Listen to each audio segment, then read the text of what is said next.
tous, ici JoySpace et aujourd'hui j'ai le plaisir de retrouver mes amis pour un nouveau gameplay sur Code QG.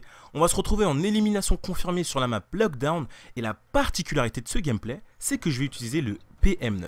Alors, qu'est-ce que c'est que le PM9? Qu'est-ce que c'est que cette arme que l'on voit jamais, que l'on rencontre jamais sur le multi? C'est tout simplement une mitraillette qui est pour ma part pas assez utilisée. Je vais m'expliquer. Vous verrez dans ce gameplay que cette arme là est tout simplement redoutable. Pourquoi ? Parce que déjà, d'un premier point de vue, elle a une plus haute cadence de tir que le PP90. Et oui, ce qu'il faut savoir, c'est qu'il n'y a pas que l'UMP45, le PP90, le P90 qui sont très bonnes. Il y a le PM9 qui est pour ma part sous-utilisé.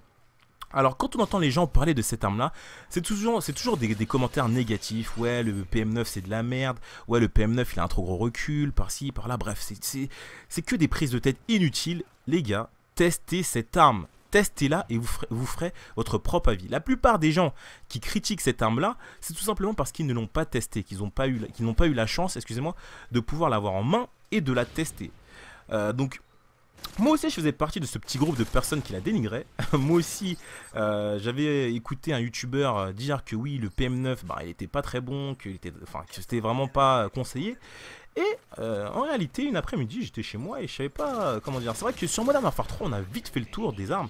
Et je m'étais pris la tête avec quelqu'un qui me disait tout le temps: ouais, tu joues toujours avec des armes cheatées, le PP90, le MP45, tout ça, blablabla. Bref, en clair, toutes les mitraillettes étaient cheatées, sauf celle-là. Donc je me suis dit: ok, pas de problème, je vais essayer de la tester, même si la plupart des gens la dénigrent. Et honnêtement, les gars, je suis tombé in love de cette arme. Cette arme est tout simplement magnifique.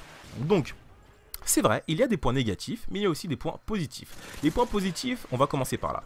C'est tout simplement que, comme je vous ai dit, elle vous permet de rivaliser contre tous ces mecs qui jouent au PP90, les chiants là, qui font chier, et qui arrivent avec la PP90 tir rapide et qui vous laminent en 2 secondes. Donc, avec cette arme-là, vous aussi, vous aurez la possibilité de faire un gros carnage.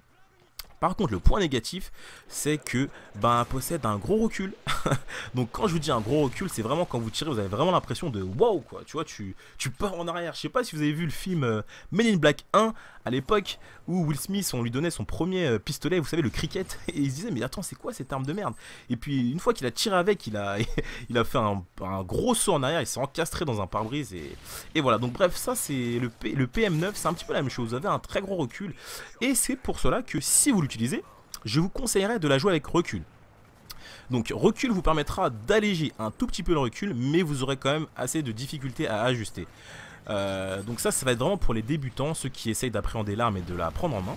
Pour ceux qui seront plus, confirmés, moi pour ma part, je l'ai un petit peu rodé, donc je me suis un petit peu familiarisé avec cette arme là, et je me permets maintenant de jouer avec accessoires et d'allier le viseur laser à tir rapide. Et vous voyez à quelle vitesse je couche un ennemi, c'est tout simplement épique.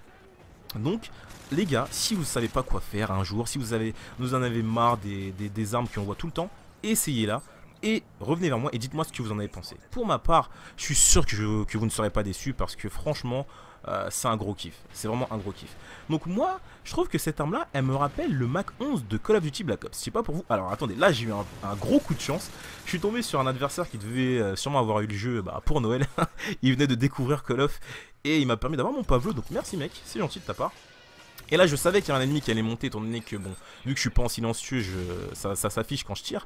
Et bon, j'ai réussi à m'en débarrasser, donc c'est tout bénéf pour moi. Donc oui, je vous disais, cette arme me rappelle le Mach 11 de Black Ops. Je sais pas pour vous, mais je trouve qu'elle a le même look, la même façon d'être tenue par le personnage. Et pour ma part, j'avais énormément kiffé le Mach 11 de Black Ops. Donc c'est tout naturellement que lorsque je l'ai eu en main, je me suis dit oh my god damn, ça va être un kiff quoi. Donc c'est vrai que voilà, je prends énormément de plaisir à jouer avec. Si vous voulez d'autres conseils en atout, je vous conseillerais de jouer avec Pillard. Pourquoi Pillard? Parce que vous verrez qu'elle a un tout petit chargeur. Dès lors que vous allez essayer d'ajuster un ennemi, il vous faudra recharger. Et même des fois en situation si vous avez 3-4 ennemis en même temps, vous ne pourrez pas les gérer tous en même temps. Alors que si vous mettez soit un chargeur amélioré ou bien Pillard, vous serez peu souvent en manque de munitions. Et voilà, ça vous permettra de jamais être à sec et de rusher en toute tranquillité. Je vous conseillerais aussi de mettre bonne gâchette. Voilà, bonne gâchette, ça vous permet de viser plus vite. Et puis voilà, ça sera toujours mieux pour ajuster l'ennemi plus facilement.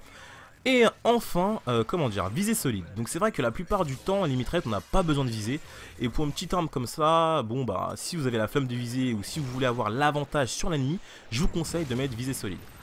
D'autres types d'atouts peuvent être utilisés, hein. On peut utiliser aussi un tour de passe-passe ou d'une condition extrême. Après ça dépend de vous, ça dépend de quel type de joueur vous êtes. Pour ma part, je suis un gros fragueur, j'adore faire des frags et je déteste rater un frag à cause des munitions. Donc c'est vraiment tout naturellement que je me suis retourné vers Pillard et voilà. Donc je vous disais que voilà, c'est un gros kiff cette arme, c'est vraiment un kiff total. Et elle me rappelle le Mach 11 de Black Ops. Et je voulais d'ailleurs en revenir. Ouvrons le débat entre Black Ops et Modern Warfare 3. Est-ce que vous trouvez pas que dans Black Ops, certaines armes, excusez-moi, méga bug de la mort, certaines armes étaient mieux finies, étaient meilleures à jouer que dans Modern Warfare 3. Je m'explique. Je trouve que l'AK-47 de Black Ops, il était beaucoup plus plaisant à jouer que celui de Modern Warfare 3. Je trouve que celui de Modern Warfare 3, c'est du grand n'importe quoi. Quand tu tires, t'as l'impression de, je sais pas, c'est tout. Enfin, la cadence de tir, elle est dégoûtante. Mais ça reste une très bonne arme, hein, ne vous inquiétez pas.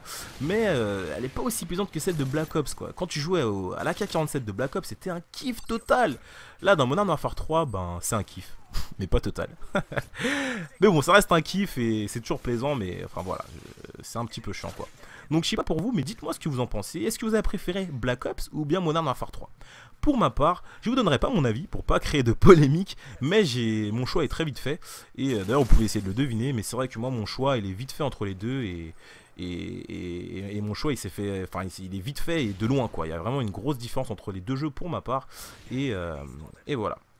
Donc, si vous voulez un conseil, je vous dirais de ne pas écouter les divers avis que vous pouvez avoir. Faites-vous votre propre avis.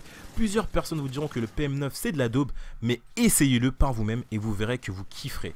Plein de gens me disaient aussi que le KSJ12 c'était de la merde. Moi-même j'étais le premier à dire mais ouais mais vas-y, le KSJ12 c'est de la daube, mais qu'est-ce que tu me racontes? Il y a le Space 12, il y a le Striker, il y a le modèle. Et ben les gars, une fois que j'ai vu le gameplay de mon ami HD Tyson qui a été posté sur Code QG d'ailleurs aussi, je peux vous dire que je l'ai testé et c'est un gros kiff. Donc, tout ça pour vous dire, arrêtez d'écouter ce qu'on vous dit, faites-vous votre propre opinion et vous verrez que des fois, ça peut changer, hein, ça peut changer du tout au tout. Pour ma part, bah voilà, moi je me suis dit que le PM9 aussi c'était de la daube, mais enfin, en fait, bah moi c'est pas un coup de cœur, parce que mon coup de cœur c'est le PP90, parce que c'est vrai qu'il est cheaté, que c'est vrai que c'est facile à jouer, mais c'est un gros kiff pour moi. Donc voilà, j'espère que vous avez apprécié ce gameplay là, je réalise un 32-3 quand même sur Lockdown, en élimination confirmée, c'est un score assez convenable. Si vous avez apprécié, n'hésitez pas à laisser un petit like pour Code QG, n'hésitez pas à venir visiter ma chaîne, je réalise des bons petits commentaires, des guides express et autres, et en tout cas je vous dis à bientôt les amis, et je vous fais de gros bisous.